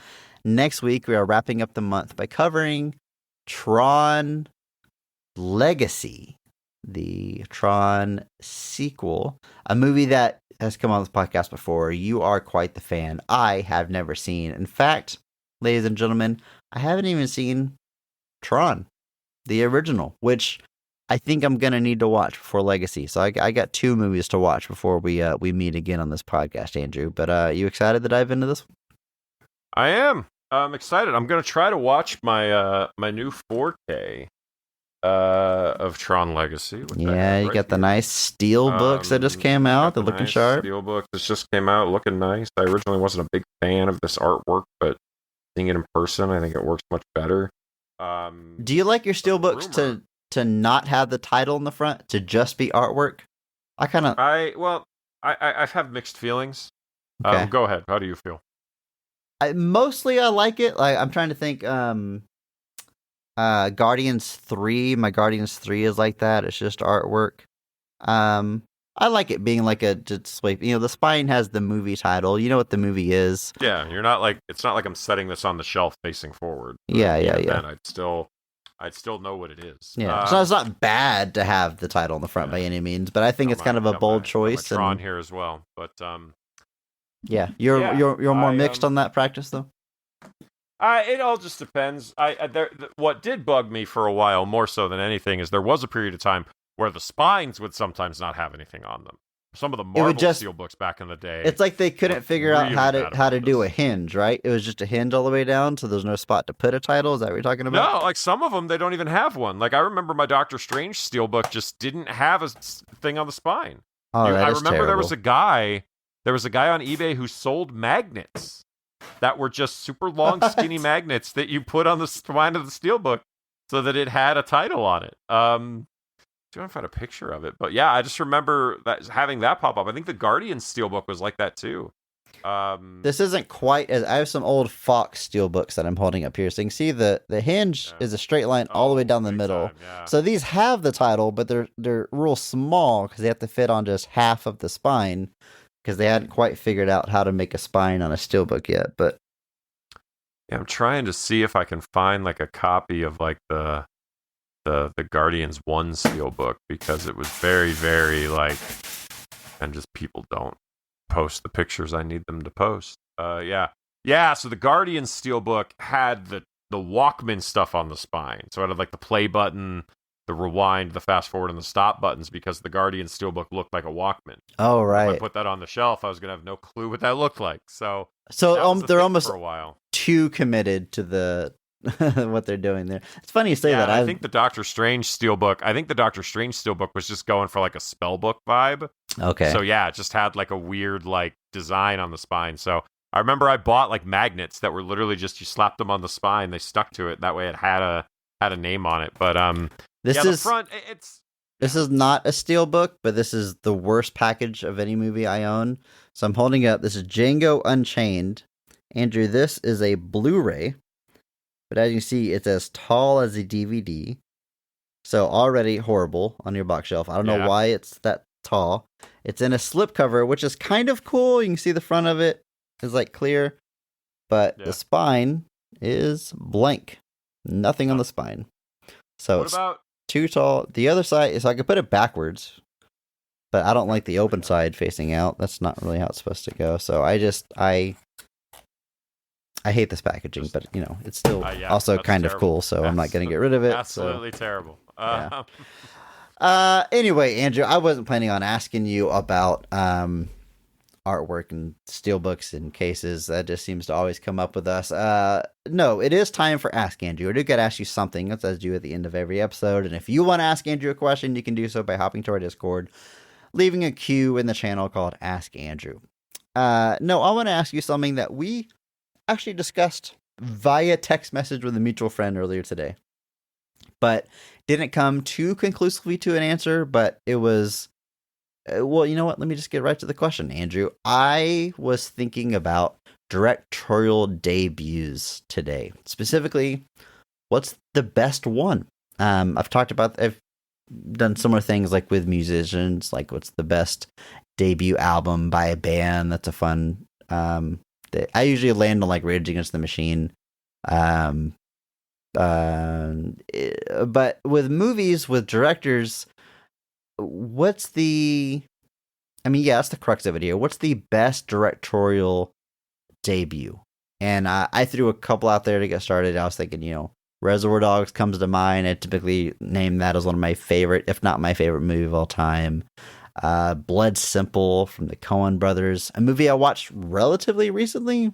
I watched the 4K Criterion within the past 2 years or so, but instantly loved it, and that's just an incredible debut. We talked about Moon earlier this episode, also a debut film by a director. I mean, there's a lot of big directorial debut movies out there. So, Andrew, what's the best one? So the best debut album by a band is The Cars, self-titled, just to be very clear. Okay. But Good Times Roll, My Best Friend's Girl, Just What I Needed, You're All I've Got Tonight, Bye Bye Love, Move It in Stereo, all bangers. But the easy answer for movies, though, that comes to my head is Citizen Kane. That's the first thing that comes to my mind. Yeah. It's... part of its legacy is the fact that it's the debut movie. It's one of the greatest films of all time, and it's the first movie that Orson Welles ever directed. So that's the default answer that's in my brain. Like that's the one where it's like, oh, I guess. Like it feels like that's the almost, but it almost in a way feels like it's the easy answer. Like it's almost cheating. And is it safe to say that it's not the Andrew answer? Like, I know you appreciate Citizen Kane as much as any cinephile, but it's probably not on your personal top 10. I would guess. On Andrew's film rankings, you have other directorial debuts higher than yeah. Probably. Let me look back at our thread and just see some of the ones mentioned. Like we mentioned Iron Giant. You mentioned Iron Giant. Yeah. I think that's certainly a very good pick. There's a lot of classic films I did mention. Because Citizen Kane was where I came first. Yeah, you brought up 12 Angry Men, Sidney Lumet, which I did not know that was his first movie. That's wild because I love that movie so much. John Huston with Maltese Falcon, which obviously the Maltese Falcon is very, very good, but it's not really widely seen by as many. But like 12 Angry Men is also seen as like one of the greatest films of all time. And so the fact that Lumet and Wells both like stormed out the gate with just all-time classics is kind of nuts. John Huston with Maltese Falcon, I think that's another very good example. Do you think something like okay, Reservoir Dogs as an example, because I mentioned it's one of my favorites, and it's maybe my favorite Tarantino. Even if you want to tell me another one of his movies is better, like I won't even argue with you. But like I like Reservoir Dogs more. But it's probably benefits from the fact that it is low budget, few settings, limited characters. Right, almost 80% of the movie is in one setting, very dialogue driven. Like I think that might. I mean. That might be beneficial for a first-time director versus something like, I don't know, Warcraft and a huge budget and special effects and everything to be able to have that narrow scope. Like Moon. Yeah, or Moon 12 Angry Men. 12 men in one room. Is it 12? Is it 12 people in that room? Is it other people? I know it's one room, but I couldn't remember how many guys were in that movie. But I know they're angry. But yeah, I think not to take away from that movie at all. It is phenomenal, and you can do plenty of stuff that's innovative and smart and et cetera, et cetera. But I think there's also less to screw up. Like I think there might be something to that. Like, and I don't think that's incorrect at all. But I think even taking that as an idea, I think because like you take it on that level. 12 Angry Men versus Reservoir Dogs, very different movies for a variety of different reasons. Yeah, but both movies with a limited group of people in an extremely limited location. Yet, I would still lean towards saying that, like, 12 Angry Men still feels like a much more sophisticated, doesn't feel like the right word, but, like, if watching both of those movies back to back, I would feel like I would assume the guy who did 12 Angry Men had made 10 movies before that. Yeah. Whereas with Reservoir Dogs, I feel like I would be like, yeah, I believe this is Tarantino's first movie. Yeah. Like Clerks. Like Clerks is another example, mutual friend Doug brought up, of like a movie that's playing to its strength. Like Kevin Smith's like, what do I have?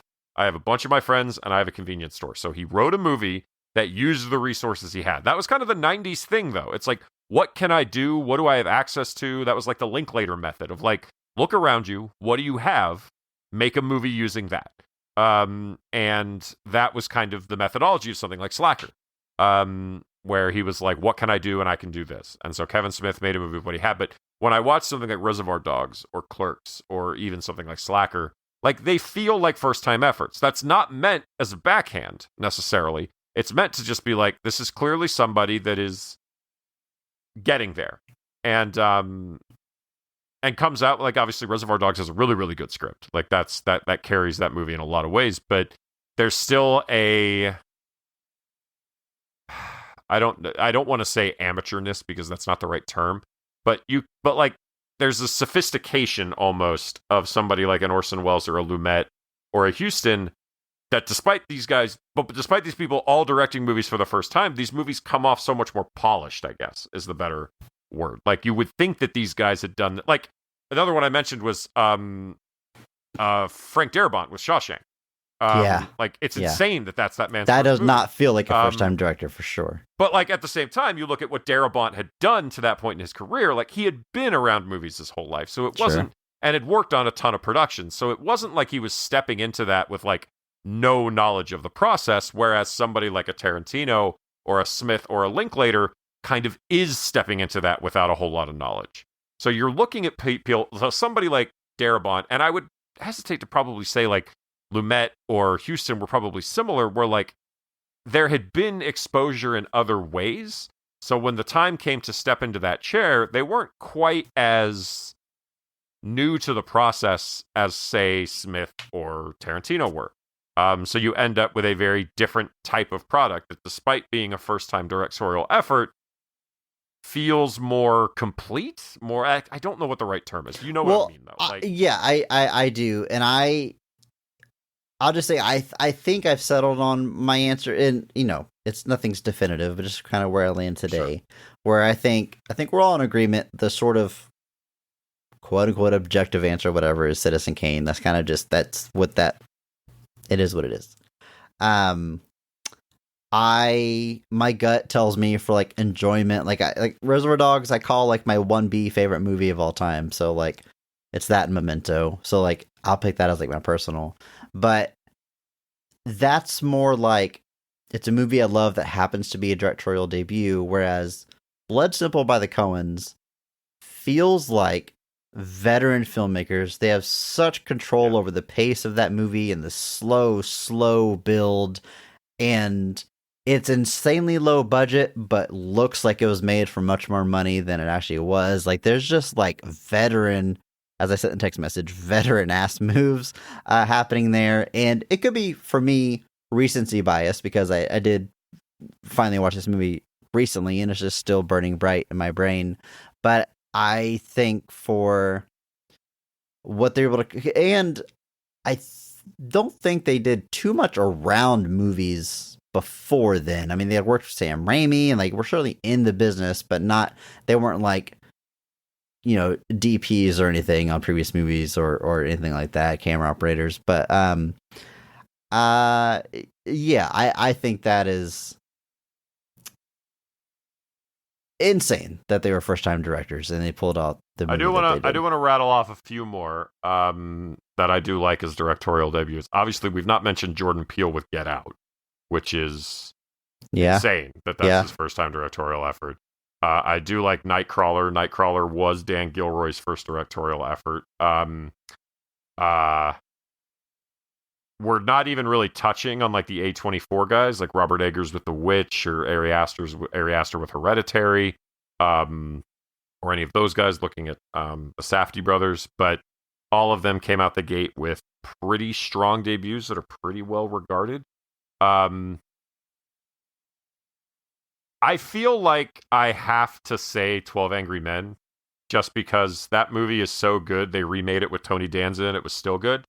And when your script is that good, when Tony Danza can remake it and it's still good. Shots fired at Tony Danza, Andrew.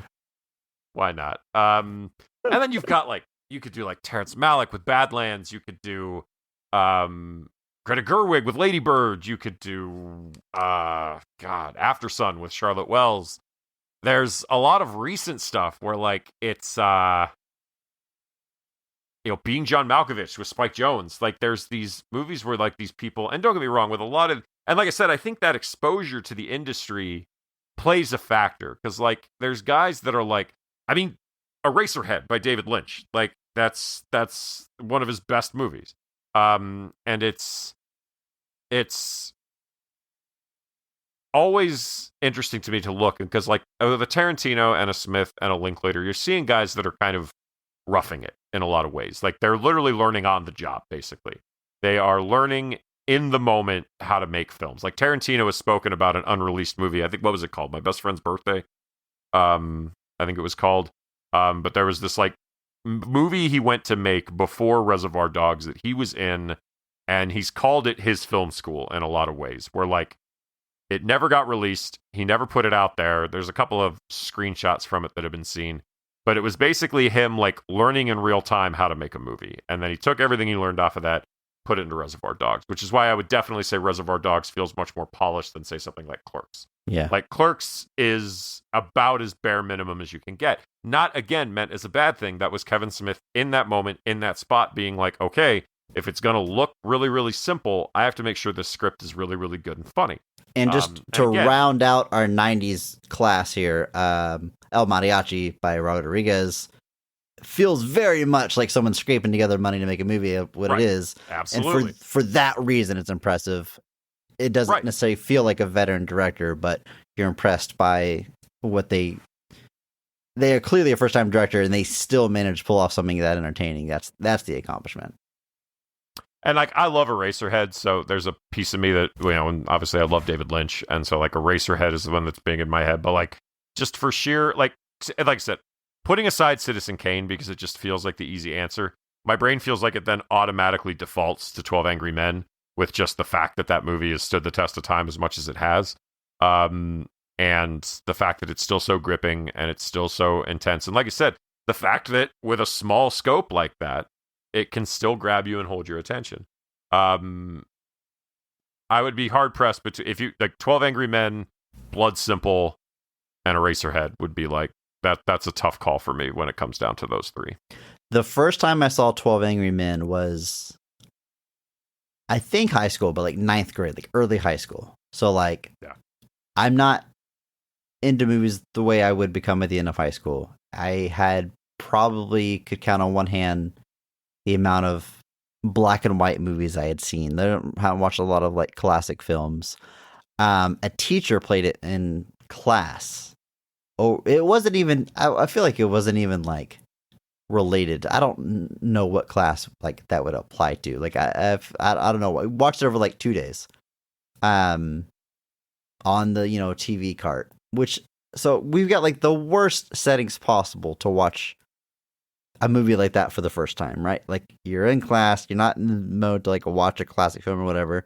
And despite all of that, I got like sucked in and I was hooked. And I was telling Dad, you see this movie 12 Angry Men? Like it's really good. We watched it in school. I mean, I was totally like entranced with it. And I've gone back to it several times since then. It's incredible how well it works. With its one location and just great writing, great characters. It's I mean, I don't need to sit here and praise 12 Angry Men. We all know it's great, but I think that's a great pull, great pick, Andrew. And I just I love examining this. I rattled off a few like close calls and near misses, like Memento. I would love to say Memento was like the greatest debut of all time, but like he made Following before that, and you can't discount that. Like it's super indie and it's whatever, and it is good. I don't think it's on the level of all the movies we've been discussing, but had Memento been Nolan's debut, I would be very quick to throw that out there. Jesus, that would be unbelievable. Jaws is Spielberg's third movie. I mean, that's crazy impressive, but he certainly had plenty of reps to kind of get used to the gig before then. Ridley Scott's Alien is a second movie, I believe, which is in and of itself insanely impressive, but technically not a debut. So there's all these like little like people that get to greatness super quickly. But it's very impressive to do it on your first outing. And if you've got some favorite examples of directorial debuts, let us know. What are some of your favorites? I love this discussion. I love this topic here. And you can join the discussion by hopping into our Discord. Like I said, there's a link in our show notes. Come and chat with us and come back next week as we wrap up our third edition of Video Game Month with Tron Legacy. And until then, just remember, maybe not every movie is great, but all movies have greatness. Thank you to Mark Benavides for singing our theme song. You can check him out on Instagram at NotThatMarkAnthony. And thanks to Mitch for our music. Check him out on Blue Sky. Check our show notes for the SoundCloud link. Check out our store on TeePublic for some Best of the Rest merch. And if you enjoyed this episode, please share it with a friend. That's the only way that we grow. Follow us on social media at BOTRcast. Thank you.